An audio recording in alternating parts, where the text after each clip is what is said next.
Assalamualaikum warahmatullahi wabarakatuh. Salam sejahtera bagi kita semua. Selamat pagi, teman-teman. Selamat pagi. Selamat pagi. Ya, di sini kelompok 1 akan mempresentasikan mengenai modifikasi ujian tengah semester pemahaman peserta didik dan pembelajarannya. Untuk yang pertama, boleh dijelaskan sama Mbak Titis. Kepada Mbak Titis dipersilahkan. Baik, terima kasih kepada moderator atas kesempatannya. Sebelumnya saya ingin memaparkan hasil diskusi kami, yaitu mengenai modifikasi modul ajar dan RPP. Nah, jadi berdasarkan modul yang kami analisis, terdapat beberapa hal yang harus kami modifikasi. Yang pertama terdapat pada bagian informasi umum. Nah, pada identitas itu tidak terdapat bab pembelajaran. Kemudian mata pelajaran tidak dicantumkan, semester pelajaran tidak dicantumkan, fase kelas tidak dicantumkan. Selanjutnya, pada bagian profil pelajar Pancasila, seharusnya tidak hanya 2 indikator saja, dikarenakan untuk indikator beriman dan bertakwa kepada Tuhan Yang Maha Esa dan berakhlak mulia terdapat pada kegiatan pendahuluan, yaitu ketika peserta didik berdoa sesuai dengan agama dan kepercayaannya masing-masing. Selanjutnya, pada bagian sumber belajar, jika menggunakan referensi, sebaiknya pada bagian judul buku itu menggunakan italik sesuai dengan kaidah penulisan. Selanjutnya untuk capaian pembelajaran itu juga tidak dicantumkan. Selanjutnya untuk modal pembelajaran yang digunakan itu tidak dicantumkan secara spesifik. Nah, seharusnya itu dicantumkan seperti model problem based learning, kemudian discovery learning, model project based learning, dan lain-lain. Nah, setelah kami analisis, ternyata pada kegiatan pembelajaran yang ada dalam modul, itu menggunakan model problem based learning. Nah, tetapi pada kegiatan pembelajaran itu tidak dicantumkan sintaks model pembelajaran problem based learning secara jelas. Nah, selanjutnya metode tidak dicantumkan. Nah, seharusnya dicantumkan apakah menggunakan metode ceramah, diskusi, tanya jawab, presentasi, atau penugasan. Selanjutnya, pada bagian alat peraga yang ada di sarana dan prasarana, seharusnya dipisah dan dimasukkan ke dalam media pembelajaran. Nah, kemudian pada kegiatan pembelajaran, itu tidak terdapat kegiatan apersepsi pada alat pembelajaran. Nah, kemudian pada bagian pendahuluan juga, itu sebaiknya waktu yang digunakan lebih dari 5 menit. Dikarenakan untuk kegiatan membaca, menulis, kemudian berbicara, menyanyi, itu dituliskan bahwasanya dilakukan selama 5 menit. Nah, sehingga untuk melakukan kegiatan di pendahuluan, itu dibutuhkan waktu lebih dari 5 menit. Nah, selanjutnya pada profil pelajar Pancasila yang ada di kegiatan pembelajaran itu diperjelas ada di bagian mana. Selanjutnya tidak terdapat evaluasi berupa asesmen sumatif di kegiatan akhir pembelajaran. Selanjutnya pada bagian asesmen, itu pencantuman asesmen tidak secara rinci seperti dibagi sesuai dengan pengelompokannya, yaitu asesmen diagnostik, asesmen formatif, dan asesmen sumatif. Selanjutnya pada bagian lampiran, instruksi pada LKPD itu kurang spesifik sehingga dapat membingungkan peserta didik pada pengerjaannya. Nah, apalagi modul ajar ini dibuat untuk peserta didik kelas 1 sehingga petunjuk pengerjaan pada LKPD harus dibuat lebih rinci lagi. Selanjutnya, lembar LKPD dapat disusun lebih menarik. Kemudian materi pembelajaran tidak dicantumkan, media pembelajaran tidak dicantumkan pada lampiran, dan evaluasi pembelajaran tidak dicantumkan pada lampiran. Nah, selanjutnya ini adalah modul ajar yang sudah kami modifikasi.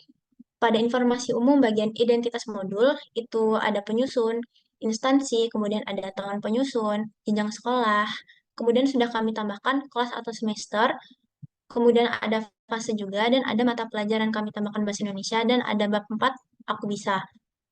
Kemudian pada tahun pelajaran juga sudah sesuai dengan modul, alokasi waktu dan pelaksanaan juga sudah sesuai dengan modul.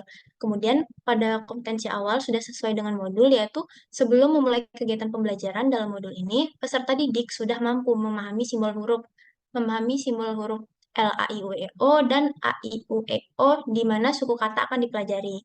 Nah, selanjutnya pada profil pelajar Pancasila, ini sudah kami tambahkan juga. Yang pertama, beriman dan bertakwa kepada Tuhan Yang Maha Esa dan berakhlak mulia. Kemudian ada bergotong royong dan mandiri. Nah, selanjutnya untuk sarana dan prasarana, ada sumber belajar, ini sudah sesuai dengan modul. Kemudian ada sarana seperti laptop dan LCD, kemudian ada lampu ruang kelas yang memadai dan ruang kelas yang memadai. Nah, untuk selanjutnya akan disampaikan oleh Devi.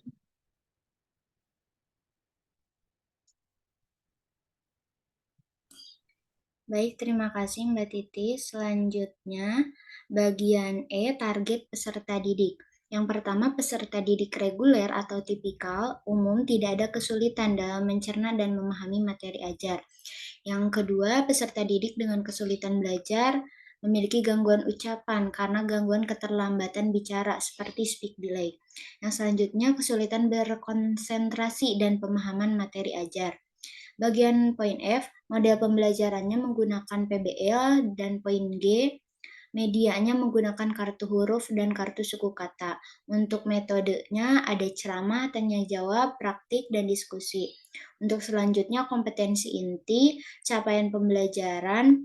Yang pertama, menyimak. Peserta didik menyimak dengan seksama, memahami instruksi sederhana, serta memahami informasi dalam teks audiovisual dan teks aural atau teks yang dibacakan yang sesuai jenjangnya. Yang selanjutnya nomor 2, membaca dan memirsa. Peserta didik memahami kata-kata yang sering digunakan sehari-hari dan memahami kata-kata baru dengan bantuan konteks kalimat, gambar atau ilustrasi. Peserta didik merangkai suku kata, kombinasi kafi dan kafika menjadi kata yang sering ditemui. Peserta didik juga menemukan informasi pada sebuah kalimat atau gambar dan menjelaskan topik sebuah teks yang dibacanya atau dibacakan kepadanya. Dengan bantuan gambar, peserta didik juga membuat simpulan sederhana pada teks naratif dan informasi yang sesuai jenjangnya. Selanjutnya nomor 3, berbicara dan mempresentasikan. Peserta didik berbicara dengan volume yang tepat serta menjawab pertanyaan teman, guru, dan orang dewasa di sekitarnya. Peserta didik menanggapi komentar orang lain dengan relevan, bertanya untuk mengklarifikasi pemahaman, serta memaparkan gagasan dan menceritakan ulang sebuah cerita atau pengalaman secara singkat. Untuk selanjutnya nomor 4, CP nomor 4, menulis. Peserta didik menuliskan namanya sendiri, mengekspresikan ide dalam bentuk tulisan berdasarkan beberapa kata kunci dan gambar. Menuliskan beberapa kata yang sering ditemui sehari-hari baik secara mandiri maupun secara terpandu. Dengan bimbingan, peserta didik menuliskan beberapa kata kunci dari pengalaman, pengamatan, atau menuliskan ulang kata dari buku yang dibacakan kepadanya. Poin B, tujuan pembelajarannya ada 4. Yang pertama, melalui kegiatan merangkai bunyi huruf L dan huruf vokal lain, peserta didik dapat membaca suku kata tersebut dengan benar. Yang kedua, melalui kegiatan diskusi kelompok, peserta didik dapat menyebutkan suku kata la, li, lu, lelo dengan benar. Yang ketiga, setelah memperhatikan penjelasan guru, peserta didik berlatih menulis suku kata la, li, lu, le, lo dengan benar. Yang keempat, setelah memperhatikan penjelasan guru, peserta didik dapat melengkapi kata dengan suku kata la, li, lu, le, lo pada suatu kata dengan benar. Selanjutnya bagian C, pemahaman bermakna, yaitu meningkatkan kemampuan siswa tentang pemahaman suku kata la, li, lu, le, lo yang menyusun suatu kata. Untuk D, pertanyaan pemantik. Anak-anak, tahukah kalian huruf apa yang ibu guru pegang sambil menunjukkan kartu huruf atau kartu suku kata. Selanjutnya poin E, kegiatan pembelajaran pada kegiatan pendahuluan dari kelompok kami itu menjadi 10 menit. Yang pertama, guru membuka kegiatan dengan aktivitas rutin kelas sesuai kesepakatan kelas, yaitu menyapa, berdoa, dan mengecek kehadiran, dan lain-lain. Itu merupakan P5 dari beriman dan bertakwa kepada Tuhan Yang Maha Esa dan berakhlak mulia. Yang kedua, peserta didik diingatkan untuk selalu mengutamakan sikap disiplin setiap saat dan manfaatnya bagi tercapainya cita-cita. Yang ketiga, pembiasaan membaca atau menulis, mendengarkan, berbicara, menyanyi selama 5 menit. Itu di luar dari materi pelajaran. Yang keempat, guru melakukan kegiatan apersepsi berupa meminta peserta didik mengamati ruang kelas dan menyebutkan nama-nama benda di ruang kelas tersebut. Boleh scroll ke atas lagi, Mbak. Nah, yang kelima, guru memberikan pertanyaan pemantik tadi, tahukah kalian huruf apa yang ibu guru pegang? Yang keenam, guru menyampaikan tujuan pembelajaran dan topik materi pembelajaran. Untuk kegiatan inti, sintaks 1, Ada orientasi peserta didik pada masalah. Yang pertama, guru menunjukkan kartu huruf L, A, I, U, E, dan O. Yang kedua, peserta didik mengucapkan simbol huruf tersebut. Yang ketiga, salah satu peserta didik maju ke depan merangkai huruf L dan huruf vokal lainnya. Peserta didik yang lain membacanya. Untuk sintaks yang kedua, mengorganisasikan peserta didik. Guru membagi peserta didik menjadi beberapa kelompok. Setiap kelompok terdiri dari 2 atau 3 orang. Guru membagikan kartu suku kata, baiklah li, lu, le, atau lo kepada setiap kelompok. Peserta didik berlomba mengangkat suku kata yang diucapkan oleh guru. Selanjutnya akan dijelaskan oleh Dila. Kepada Dila dipersilahkan. Iya, terima kasih. Selanjutnya untuk sintak 3 yaitu membimbing penyelidikan. Yang pertama, peserta didik memperhatikan penjelasan guru mengenai gambar-gambar yang ditampilkan lewat layar LCD tentang kata-kata yang diawali suku kata la, li, lu, le, dan lo. Selanjutnya, peserta didik menebak suku kata tersebut untuk melengkapi suatu kata agar menjadi kata yang benar. Yang kedua, peserta didik perhatikan penjelasan guru mengenai pengulang materi yang bertujuan untuk memperkuat pemahaman peserta didik. Selanjutnya, peserta didik mengerjakan tugas individu seperti yang terlampir, yaitu pada mandiri P5. Oke, untuk sintaks 4, yaitu pengembangan penyajian hasil karya. Setiap individu dalam kelompok membaca, mencermati petunjuk dan yang terdapat dalam LKPD. Selanjutnya, setiap individu dalam kelompok melengkapi suku kata la, li, lu, dan lo sesuai dengan gambar yang ada dalam LKPD. Selanjutnya untuk sintak 5, menganalisis mengevaluasi proses pemecahan masalah. Yang pertama, peserta didik secara bergantian, perwakilan setiap kelompok menyimpulkan hasil pembelajaran di depan kelas untuk mengungkapkan pendapatnya terkait dengan materi pembelajaran yang telah dilaksanakan, dan yang terakhir kelompok yang lain menanggapi. Di bagian terakhir penutup, kelompok kami berubah menjadi 10 menit, yaitu yang pertama sebagai penutup pembelajaran, pendidik bersama peserta didik menyimpulkan hasil pembelajaran yang telah dilakukan. Peserta didik melakukan refleksi singkat dengan pertanyaan pemandu berikut, yaitu seperti apakah bagian yang paling menarik dari pembelajaran hari ini, serta kesulitan apa yang masih peserta didik temui dalam pembelajaran materi ini. Selanjutnya, yang ketiga, guru dan peserta didik mengulas kembali apa yang sudah dipelajari. Yang keempat, guru meminta beberapa siswa untuk menyampaikan apa yang telah mereka pahami dari penjelasan yang sudah diterima. Yang kelima, guru mengajak siswa melakukan refleksi. Dan yang terakhir, guru bersama dengan siswa melakukan penutup kegiatan. Bagian E, refleksi. Berdasarkan pembelajaran pertama, refleksi dapat dilakukan dengan melihat aktivitas pembelajaran, mulai dari perencanaan guru, pelaksanaan pembelajaran, dan penilaian hasil belajar. Kegiatan refleksi pembelajaran pertama dapat dilakukan dengan panduan tabel seperti berikut ini. Dapat dilihat untuk tabel refleksi untuk peserta didik, yaitu terdiri dari 5 pertanyaan. Yang pertama, bagian mana dari materi yang kalian rasa paling sulit? Kedua, apa yang kalian lakukan untuk dapat lebih memahami materi ini? Yang ketiga, apakah kalian memiliki cara tersendiri untuk memahami materi ini? Yang keempat, kepada siapa kalian memiliki cara sendiri untuk memahami materi ini? Dan pertanyaan terakhir, jika kalian diminta memberikan bintang 1 sampai 10, berapa bintang yang akan kalian berikan pada usaha yang kalian lakukan? Untuk tabel selanjutnya yaitu tabel refleksi untuk guru. Tabel ini terdiri dari 3 pertanyaan, yaitu apakah 100% peserta didik mencapai tujuan pembelajaran? Jika tidak, berapa persen kira-kira peserta didik yang tidak mencapai tujuan pembelajaran? Pertanyaan kedua, apakah kesulitan yang dialami peserta didik sehingga tidak mencapai tujuan pembelajaran? Apa yang akan dilakukan oleh guru untuk membantu peserta didik? Yang ketiga, apakah terdapat peserta didik yang tidak fokus? Dan bagaimana cara guru untuk bisa membuat mereka fokus pada kegiatan berikutnya?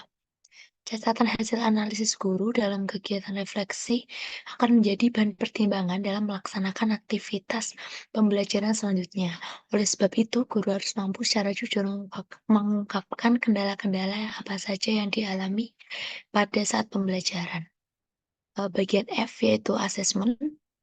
Kelompok kami menyantumkan asesmen secara lebih rinci, yaitu dengan membagi sesuai dengan pengelompokannya, yakni ada asesmen diagnostik, asesmen formatif, dan asesmen sumatif. Untuk yang pertama, asesmen diagnostik terdiri dari asesmen diagnostik non-kognitif dan asesmen diagnostik kognitif. Untuk asesmen diagnostik non-kognitif yaitu ada 4 pertanyaan. Yang pertama, bagaimana kabar siswa hari ini? Bagaimana kondisi peserta didik hari ini? Apakah ada yang sakit? Selanjutnya, bagaimana peserta didik? Dan yang terakhir, apakah peserta didik sudah siap untuk belajar? Untuk asesmen diagnostik kognitif ada 5 pertanyaan, yaitu apa contoh kata yang berawalan dari huruf la, apa contoh kata yang berawalan dengan huruf li, apa contoh kata yang berawalan dengan huruf lu, apa contoh kata yang berawalan dengan huruf le, dan yang terakhir apa contoh kata yang berawalan huruf lu. Yang kedua, asesmen formatif. Dari asesmen ini teknik penilaian yaitu non-tes, jenis penilaiannya observasi, instrumen penilaiannya yaitu rubrik penilaian, pedoman penskoran yaitu dari nilai peserta didik, yaitu skor yang diperoleh dibagi skor maksimal dan dikalikan 100%. Untuk penjelasan asesmen formatif secara rinci akan dijelaskan lebih lanjut oleh teman saya. Dipersilakan. Baik, selanjutnya adalah tabel rubrik penilaian sikap. Adapun terdiri dari 3 sikap. Yang pertama, bergotong royong meliputi aktif dalam kerja kelompok, bersedia membantu teman, mendahulukan kepentingan bersama. Kemudian yang kedua ada bernalar kritis. Yang pertama, mampu merumuskan pokok permasalahan. Kedua, mampu bertanya dan menjawab. Ketiga, mampu menyelesaikan tugas yang diberikan. Dan yang terakhir, kreatif. Yang pertama, kelancaran berpikir atau kefasihan. Yang kedua, mampu memperkaya dan mengembangkan untuk gagasan atau produk. Dan yang terakhir, mampu melahirkan produk yang baru dan unik. Nah, sikap ini akan dikategorikan dalam 4 tabel rubrik. Yang pertama, KB atau kurang baik, apabila tidak ada sikap yang ditujukan. Kemudian, cukup baik apabila terdapat satu sikap yang ditunjukkan, dan baik apabila terdapat 2 sikap yang ditunjukkan. Selanjutnya, sangat baik apabila terdapat 3 sikap yang ditunjukkan.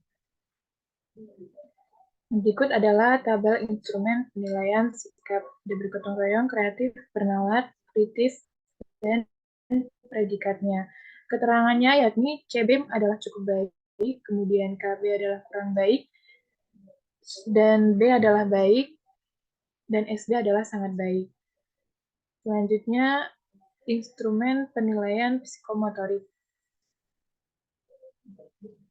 Adapun yang pertama, teknik penilaiannya adalah tes, dengan jenis penilaiannya adalah LKPD, dan pedoman penskorannya adalah nilai peserta didik sama dengan skor yang diperoleh dibagi skor maksimal dikali 100. Adapun kriteria penilaiannya, pertama berdasarkan dari interval 0 sampai 40%, masuk dalam kriteria belum mencapai tujuan, dan intervalnya perlu remedial pada seluruh aspek.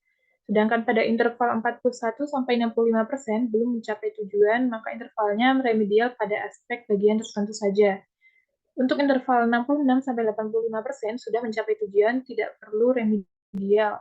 Dan yang terakhir 86 sampai 100% sudah mencapai tujuan dan dapat dilakukan pengayaan.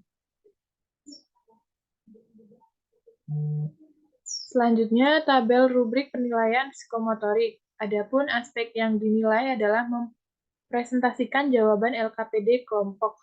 Aspek ini dinilai sangat baik apabila menyajikan dan mempresentasikan hasil kerja kelompok dengan percaya diri, jelas, dan lengkap di forum kelas.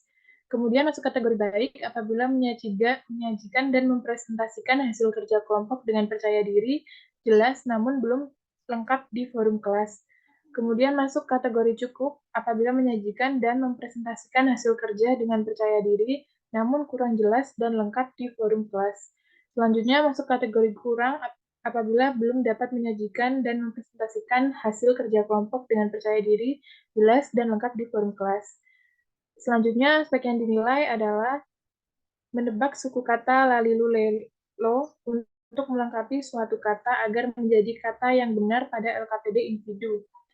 Dalam aspek ini dinilai sangat baik apabila dapat menjawab 4 pertanyaan atau lebih dengan benar.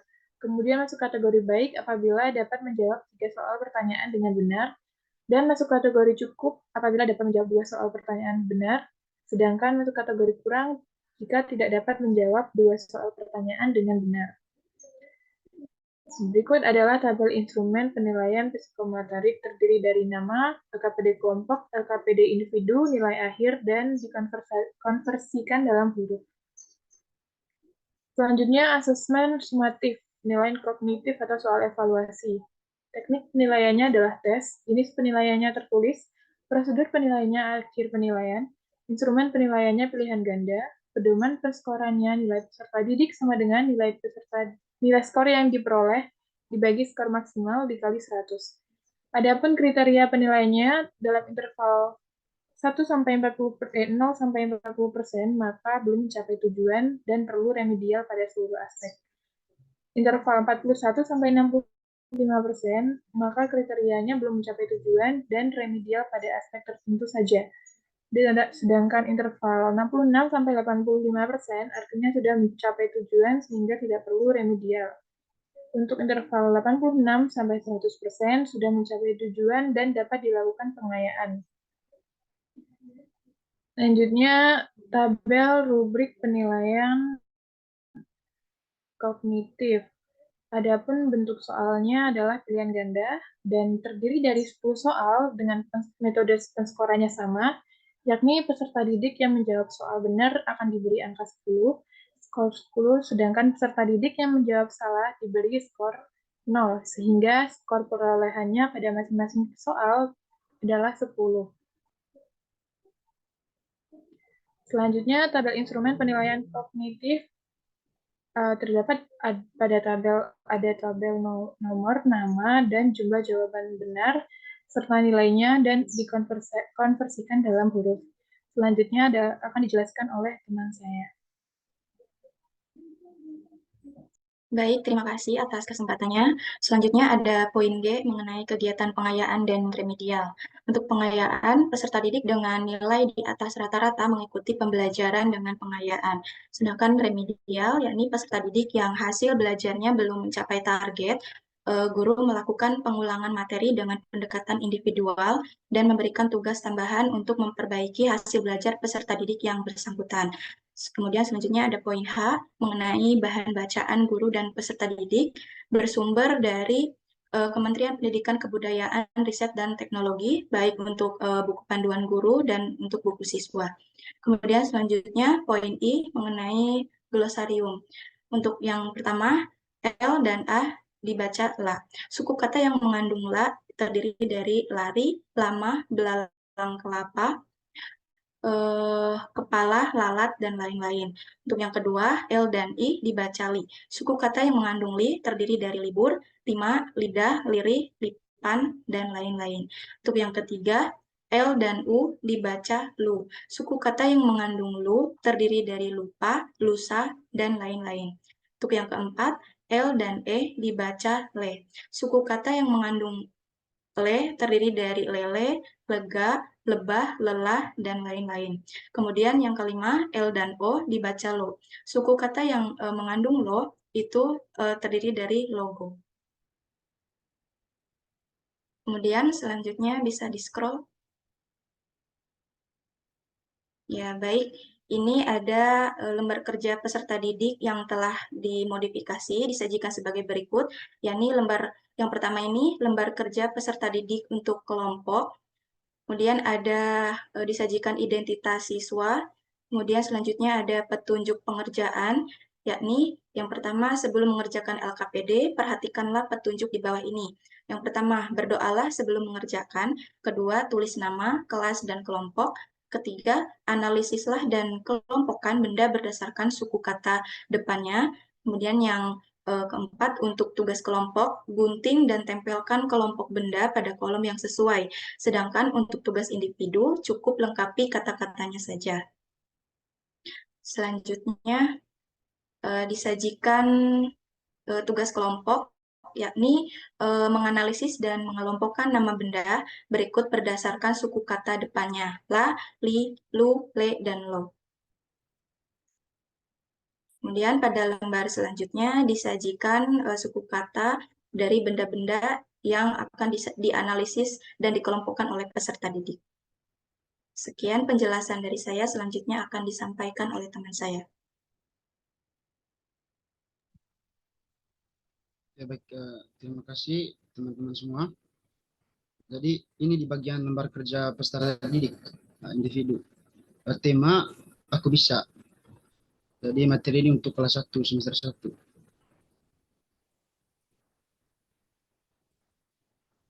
Oke, tugas individu. Lembar kerja peserta didik. Lengkapilah kata-kata berikut menggunakan suku kata la, li, lu, le, lo. Dengar benar. Jadi di bawahnya ada gambar yang menunjukkan terkait kata-kata yang di atas.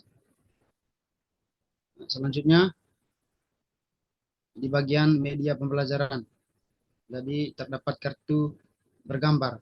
Cara membuatnya, yang pertama buka aplikasi Canva, yang kedua cari gambar sesuai dengan suku kata, dan yang ketiga kemudian cetak untuk diberikan atau ditunjukkan kepada peserta didik sebagai media pengenalan suku kata. Yang terdapat LA, lari, LI, lidah, dan LE, lele, LU, sama LO. Jadi beberapa evaluasi pembelajaran. Soal evaluasi yang pertama itu kata buaya terdiri dari beberapa suku kata. A1, B2, C3. Dan soal yang kedua, cermatilah kalimat berikut. Ular panjang melingkar. Ada beberapa huruf L pada kalimat di atas. Yang pertama A2, B3, C4. Soal yang ketiga, apa saja hewan yang berawalan dari huruf La? Adalah A, lalat, lintah, lobster, dan yang ke B, laba-laba, landak, lalat, lalu yang ke C, labah, lele, lumba-lumba. Baik, soal yang keempat, sebutkan kata yang diawali dengan huruf Lo. A, lapar, B, lari, C, lompat. Dan soal yang kelima, manakah nama yang berawalan dengan huruf Li? A, Lina, B, Leni, C, Lula. Dan yang nomor keenam, aku digunakan untuk mencatat. Siapakah aku? A, B, Bu, C, Ba. Dan soal yang ketujuh, di bawah ini, hewan manakah yang bisa terbang? A, labah, B, buaya, C, kelinci. Lalu yang kedelapan, hewan mana yang bergerak dengan cara terbang? A, rusa, dan yang ke B, kupu-kupu, dan yang ke C, ikan. Soal yang ke-9, manakah gambar yang menunjukkan bagaimana menulis? Dan yang ke-10, saat burung mengepalkan sayapnya akan berbunyi. A, prok, prok, prok.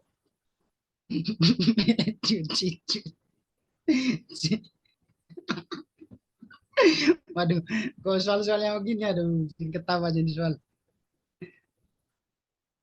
Baik, di bagian kunci jawaban. Nomor 1 C, nomor 2 A, nomor 3 B, nomor 4 C, nomor 5 A, dan nomor 6 B, nomor 7 A, nomor 8 B, 9 A, nomor 10 C. Pedoman pengeskoran.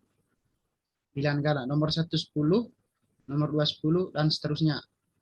Nah, jadi cara hitung nilainya, nilai peserta didik dengan skor yang diperoleh dibagi skor maksimal dikali 100%.